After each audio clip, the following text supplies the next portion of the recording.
Hello ළමයි කොහොමද? ඔන්න අද කෑමක් හදන්න තමයි යන්නේ.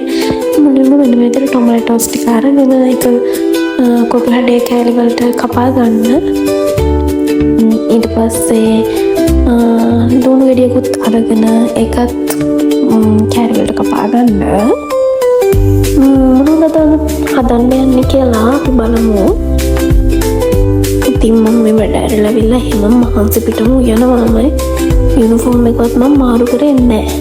මොකද වැඩ වුණාට පස්සේ අපහු දාඩිය දානවා. ඒ හින්දා ඉතින් මම යනවා පිටින්ම උයනවා. මොකද මට බඩත් ගිනි. ඉතින් ඔන්න විදිහට මන්ට කපා ගන්න.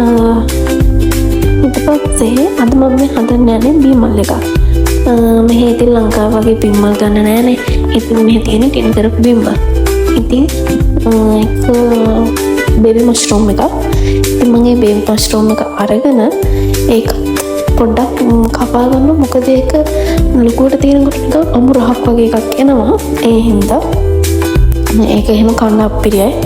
ඉතින් මම මෙන්න පොඩි කෑලි වලට ඒක කපා ගන්නවා. ඉතින් මම විතරයි මේ කන්නේ. මම විතරයි මට විතරයි මම උයන්නේ. හින්දා ඉතින් මම ඉතින් අතම යූස් කරනවා. ඒක ප්‍රශ්නයක් කරගන්න එපා. ඊට පස්සේ භාජනයක් ලිපේ තියලා ඒකට ඔයිල් ටිකක් දාලා ඊට පස්සේ මම දාන්නේ ඉඟුරු සුදු ලුණු පේස්ට් එක. ඊට පස්සේ චුට්ටක් දෙන්න දීලා ලුණු ඊට පස්සේ අබ ටිකක් එහෙම දාලා පොඩ්ඩක් බෙදෙන්න තියෙනවා. කැරි රයිස් ටිකකුත් මම එකතු කරා. ඔන්න ඊට පස්සේ බිම්මල් ටික මේ විදිහට දාලා කර වෙන්න දෙන්න නැතු වෙන්න පොඩ්ඩක් තෙලේ හට කරලා පොඩ්ඩක් ආර ටිකත් එක්ක මික්ස් කරගත්තා.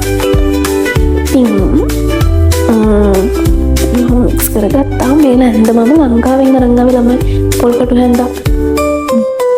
දැන් ඊට පස්සේ මම මෙන්න මේ විදිහට මිරිස් තුන පහ ටිකකුයි කාජු ටිකකුයි දාලා ආයෙත් පොඩ්ඩක් මික්ස් කරගන්නවා.